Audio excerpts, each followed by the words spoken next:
say that entrepreneur has that X factor and they're like, okay, this guy can get stuff done. He's passionate enough. He's got the experience. He's got the right pedigree, whatever that is that makes you meet your kind of criteria.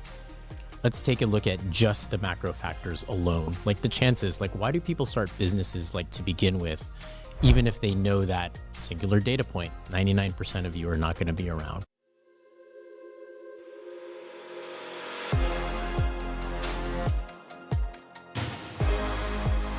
We are back, ladies and gentlemen, and we're still in Chicago. And thankfully, gratefully, Dhiren is still in Chicago. I'm still here. We're just jamming through episodes right now and just maximizing your time since you're not here often enough. But hopefully soon, right? More gigs here and just to visit again. You'd like to be back in the US, right? Next, when you visit Dubai, we're going to have to do the same thing. So. Oh, absolutely. Yeah, I already planted the seed for Jordan and I coming to visit you and the fam sometime next year. So, all right, let's get into it. What we are discussing today is this notion that if you're starting a company, is this the best time or the worst time to launch a startup? We are going to explore the pros and cons. And we're going to be looking at it from a macro view, and then we'll be looking at it from a practical, principled aspect as well, right? So we'll evaluate everything from technological advancements, remote work, access to capital, things like that. But we'll also look at it from all of the reasons why you shouldn't do it. Increased competition. You can't get enough funding. Maybe you just don't have the talent for it, or you just want to give up.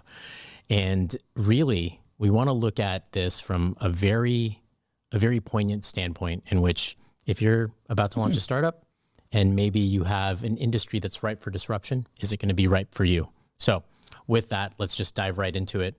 Dhiren, having launched numerous companies as a serial entrepreneur, is this the best time or the worst time to launch a startup? Obviously, the first thing that you might say is, it depends. Really depends on your market, depends on your category, depends on the team, depends on your scale of growth, how you want to solve the problem. So many different components. How do you even begin to deconstruct this discussion? Like, what is the entry point when you're evaluating whether or not it's a good idea to launch a startup in these conditions?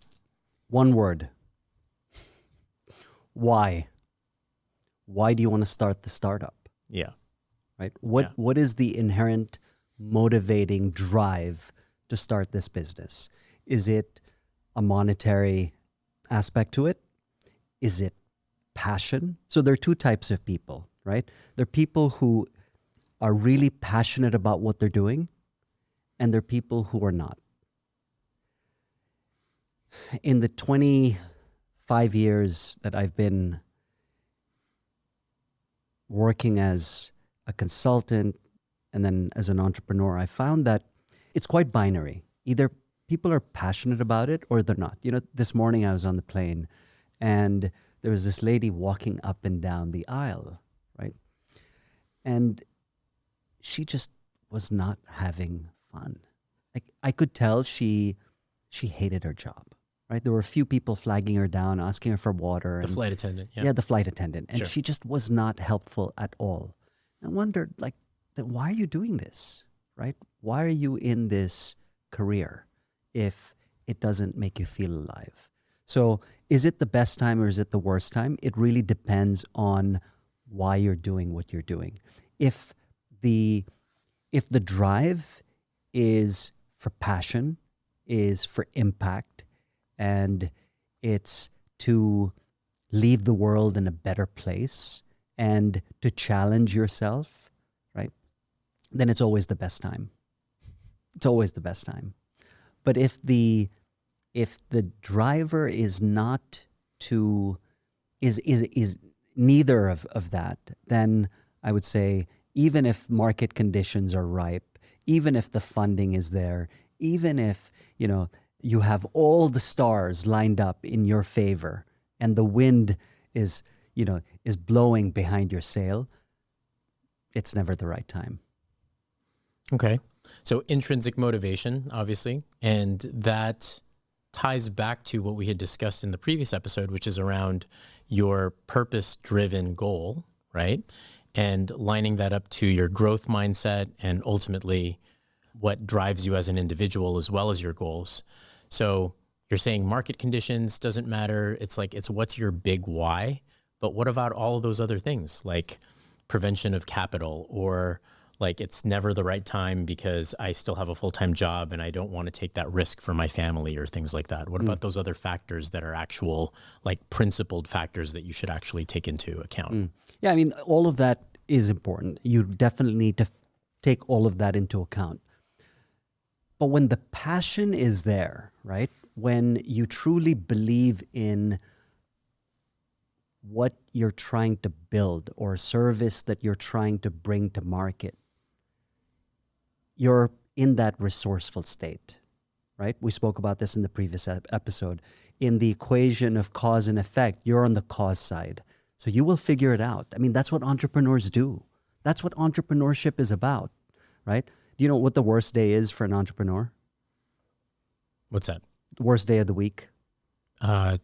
Sunday? Every day. Every day, because they're on it. I like the way you day. think though. Sunday because you're not working. I want to get back to work and start building. You're working on Sunday. You're working on Sunday. That's true. You're working every day. And every day there's something that comes up, right? I mean, entrepreneurship is all about problem solving, right? You're putting out fires every single day. You know this. You're in the trenches, right? Yeah, in the arena, so to speak. You're in the arena. Yeah, the gladiator in the arena, right? Yeah, no, totally. What are some of those? Did I answer your question? You did answer the question. However, I kind of want to like focus in on that a little bit more, because where my mind goes with it is, you could think of 100 reasons not to do it. It starts with the internal motivation, but then at the end of the day, like if people are like, this is kind of a bad idea, no matter how passionate you are about it, does it matter? Well, there are bad ideas, right? Okay, there are bad ideas. You could be passionate about a bad idea is what I'm saying. But you can be passionate about, and not to get too abstract and philosophical, you can be passionate about a bad idea and make it into a good idea, right? If there's passion, right? What is passion, right? What is passion? Let's talk about that. Totally. Passion is this inherent drive, this abundant energy, right, that you get access to that allows you to really, take a step back and really see the whole picture, right? Because when you're passionate about something, you're not taking no for an answer, right? Yes, you're bumping into, I used to have a manager and a client of mine who basically says, he does this. Hitting the ceiling? You're just hitting the ceiling, right? Yeah. But when you're passionate, there is a ceiling, but you're breaking through the ceiling, right? You're breaking through. So you're always going to find ways to actually break through, overcome, or charge through walls. And so, it's again, going back to endurance sports, right? When you're running on track days, we're running and, you look at the program for the day and you're thinking on paper, wow, this looks really easy, right? But the reality when you're actually executing on the program is a completely different story. Like you're fighting for every breath, right? But when I look at the athletes that are breaking through versus the ones that are not breaking through, there is no difference in physical capability. It's the passion that really gives the ones that are breaking through that marginal edge. And that's all it takes, is that marginal edge to actually break through. Got it. You went right to the crux of it. I want to put a pin in this for a second and talk about, let's just go to the cons for a second. Like if you were either an investor just looking at a particular market or the set of startups, or like you were one of the all-in guys just looking at a specific category and whether or not this company has the right kind of X factor to get involved or penetrate the market.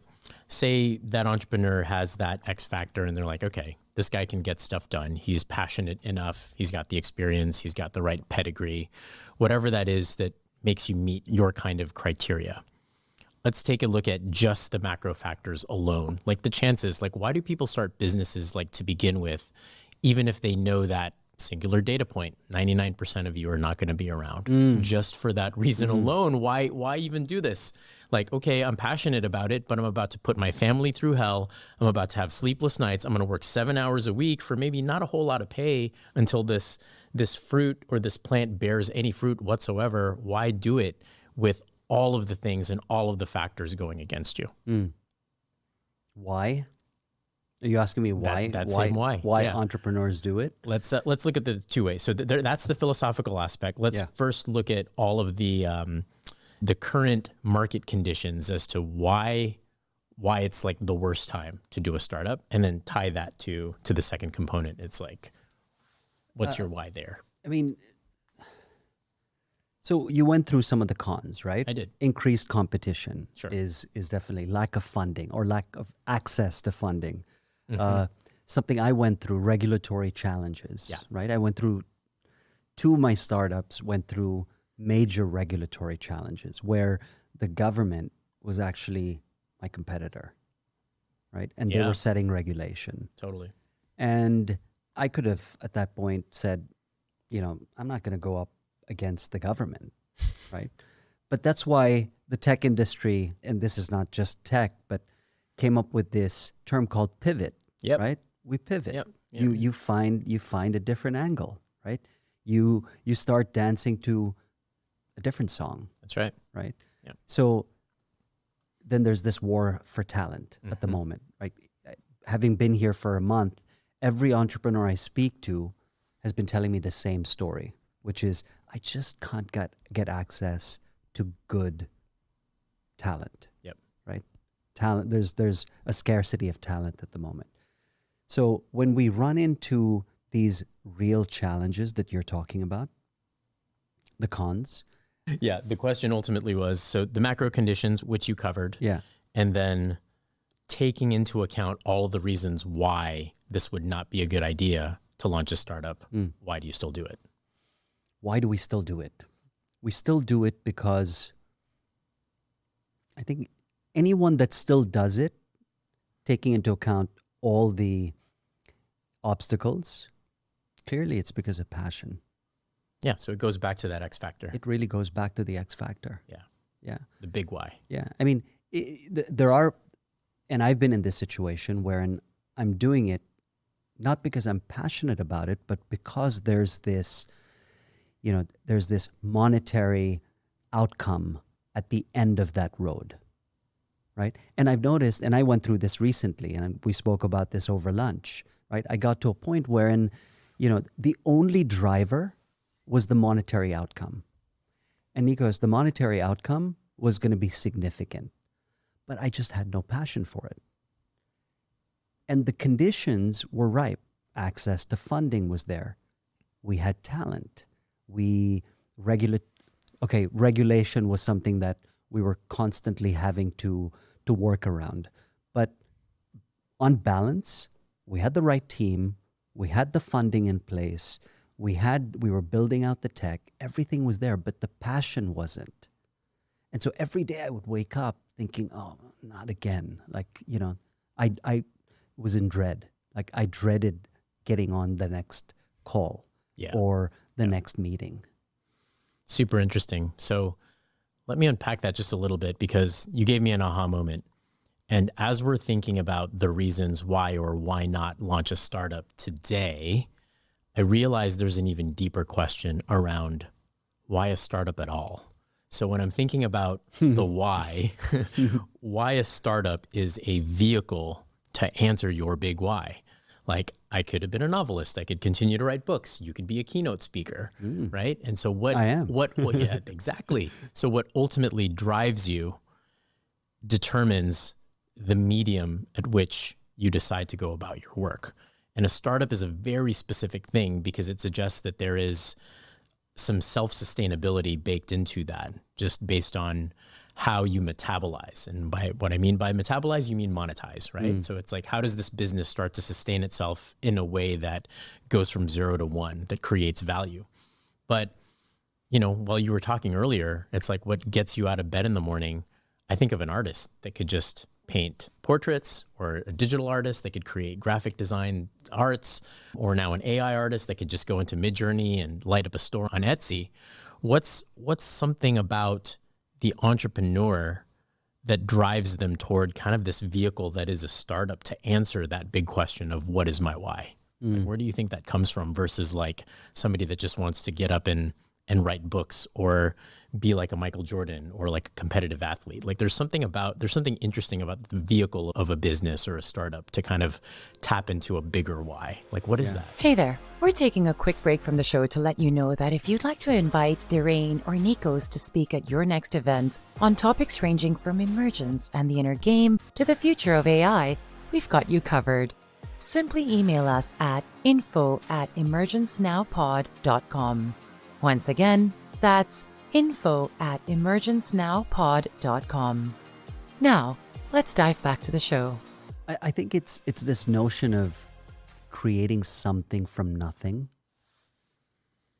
right? It's that whole idea of, when you look at every profession out there, right? From lawyers to teachers to engineers to politicians, you think about the journey of all these different professions. They're all challenging, right? But the entrepreneurial journey, for some reason, has been documented more than any other profession, right?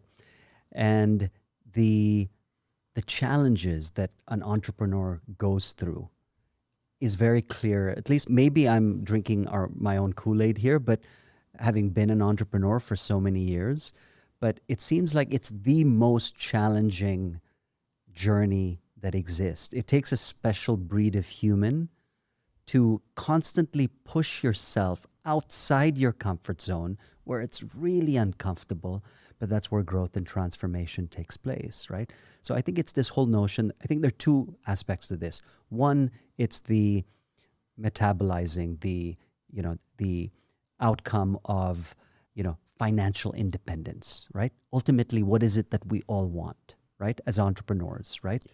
Financial independence. I want freedom. That's right. I want to be able to do what I want when I want. So that's really alluring. Like, I want that. Like, I want to be able to be the master of I think that's what it is. For entrepreneurs, at least for myself, it was being the master of my own destiny. Wait a second, man. Let me push back against that. Cause like I find this to be a conundrum, and I'm with you on the financial independence side because we all want that, but like I see where you're going with this. Yeah, because you're kind of enslaving yourself, right? So you quit your 9-to-5 where you had some financial freedom. You at least had like not financial freedom, but like the time to spend time with your family. But then when you're an entrepreneur, you are enslaved by your baby. Like you essentially have like zero freedom. But do most people know that going in? No, definitely not. You heard it here first. Most people don't know it, but at the same time, it goes back to the love for the game, right? Yeah. It's like you don't mind spending 7 hours a day, like 12 hours a day doing it, like 7 days a week, 12 hours a day doing it because you love it so much. That's got to be a part of it, right? Yeah. So that Mamba mindset, do you think, okay, so when we talk about financial freedom, it's also freedom of time, right? Yeah. Right? To be able to do what I want when I want, right? Yeah. Do you think Kobe had time freedom? He wasn't doing it for financial independence. He Correct. was doing it for love for the game. For the love of game, right? Yeah.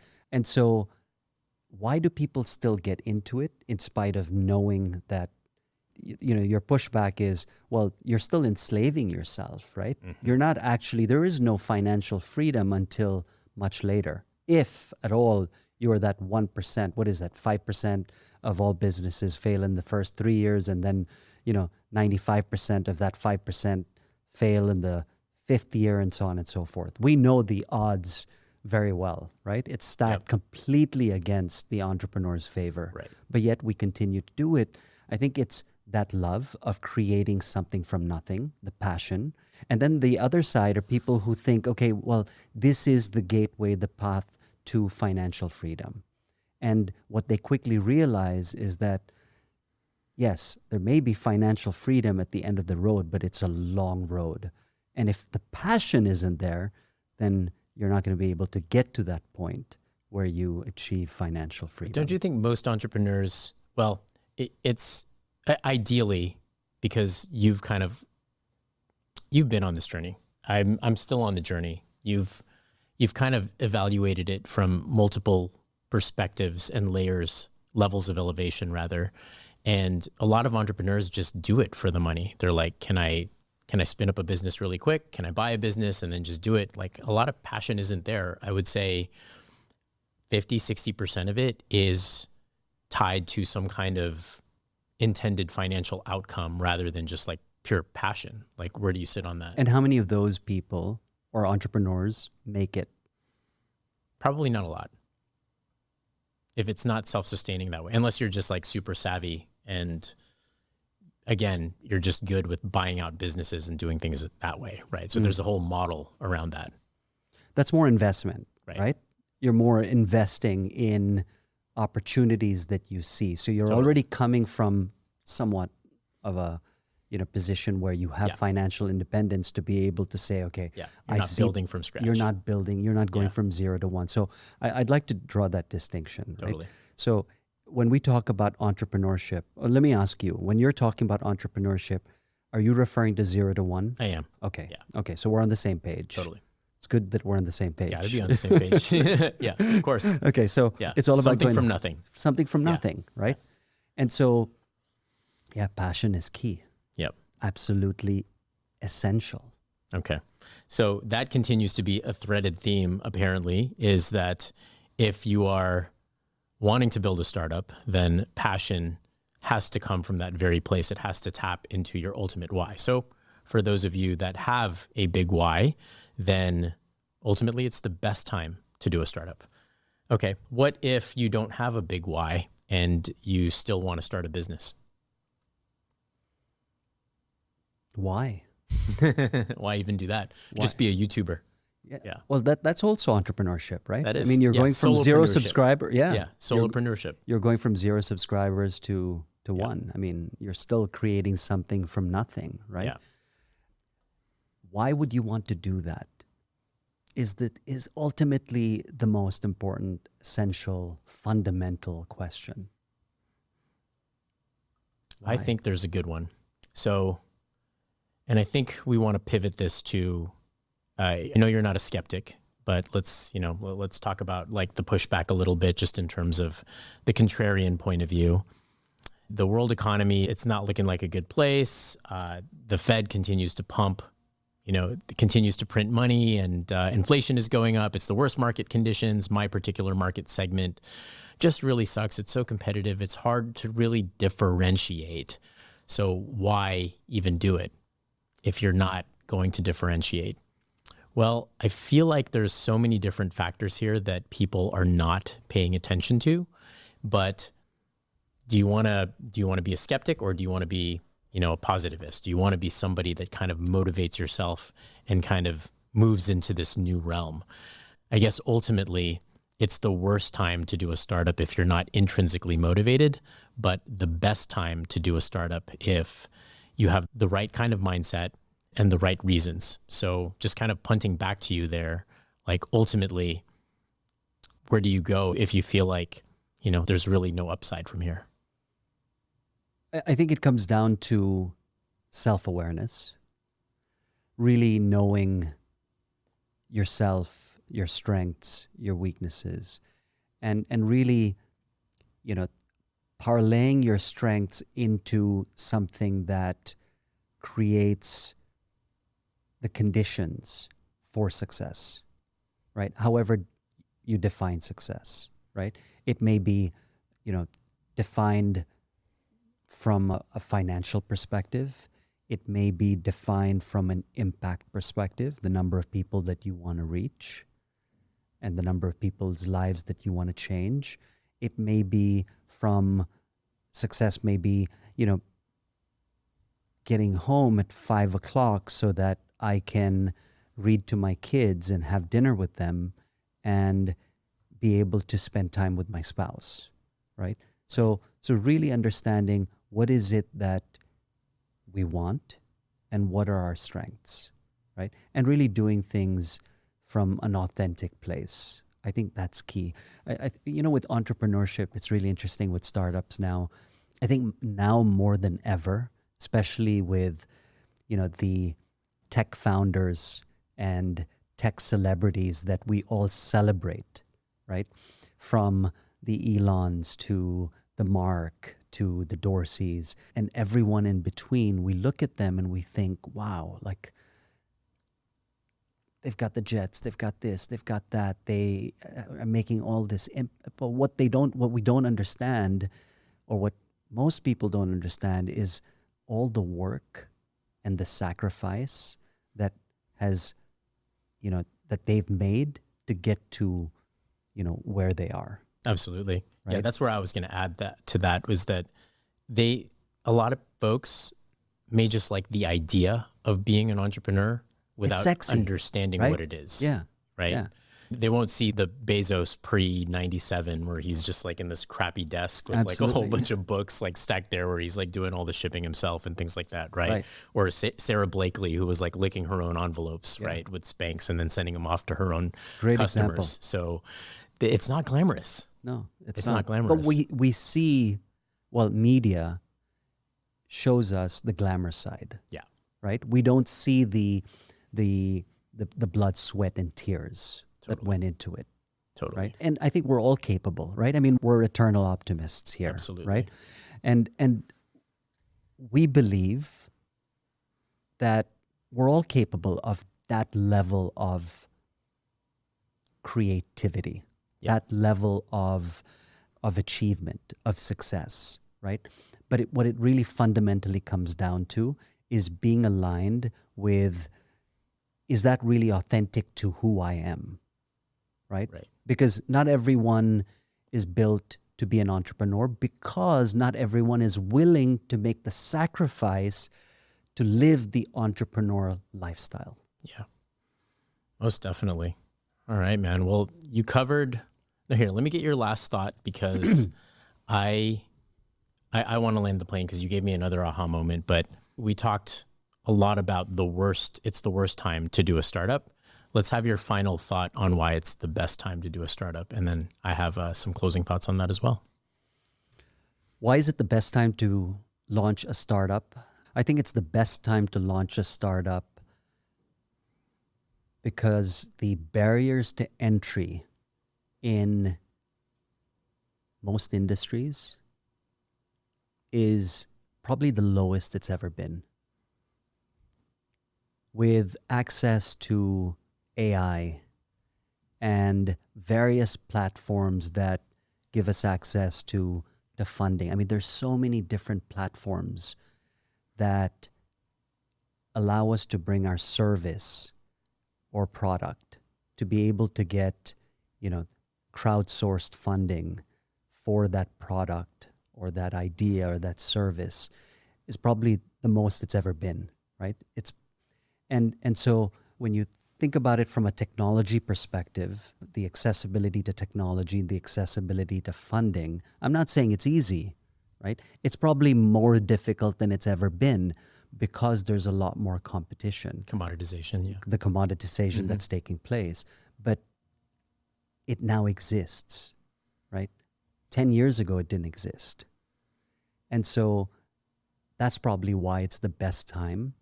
And I think and I'll take this to, the philosophical, spiritual side of it as well. There's this, not a resurgence, but this awakening, right? This spiritual awakening that's been taking place the last few years, right? Where people are really getting to truly understand and ask the big questions of, who am I? What do I want, right? The level of self-awareness that I see around me is the highest it's ever been. And so if people are getting to know themselves really, really well, and now you have a clear perspective and a clear understanding of whether this is authentic to you, that path of entrepreneurship, then you're getting the answer very quickly. Absolutely. Right? Because all the tools are out there for you to discover self.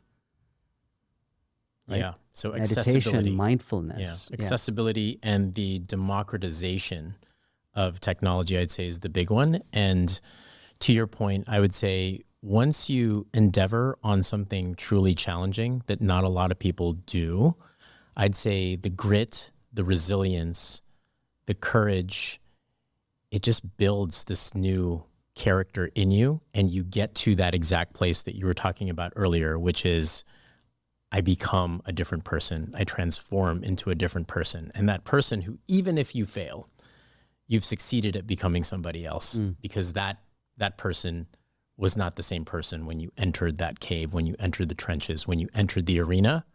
You were a completely different person. So it's a win-win. Yeah. So what's the message? Are we saying everyone should be an entrepreneur? Yes, I am. Everybody should do it once. Yeah. Yeah, at least once. It's a beautiful journey. It really is. It is. It stretches you on so many different dimensions. And it's a true test of character, like you said. That's right. Yeah. And that's why I love the parallels between endurance sports and entrepreneurship. Right. Because, in entrepreneurship, the milestones, like you're working on something and it may take 6 months for you to experience that setback. And endurance sports, you're getting kicked in the face every single day. You're fighting for that next breath every single day. And so you're building a lot of, one of my regrets is I wish I started endurance sports a lot earlier because it would have really served me as an entrepreneur early in my career. Because I would have built that grit, that resilience. Right. And that's what it's really about when it comes to entrepreneurship. Definitely. Yeah. I would also argue that endurance sports has a spiritual dimension as well in terms of how it transforms you. So we need to do an episode on that. Yeah, we should. Yeah. But we'll plant the seed with All this right. next one. So, all right. With that, folks, we will see you next time where we will talk about spirituality and its impact on your productivity. Thank you for joining us on Emergence Now. Ciao. Thank you for tuning in to Emergence Now, where we explore the emerging trends, technologies, and ideas that are shaping our world today for you to discover yourself. We hope you have enjoyed this episode and gained valuable insights that you can apply in your own life. If you want to stay up to date with our latest episodes, be sure to subscribe to our podcast on your favorite platform. And don't forget to follow us on social media, where we share additional content, engage with our community, and keep the conversation going. Thank you for listening to Emergence Now, and we hope you will join us for the next episode.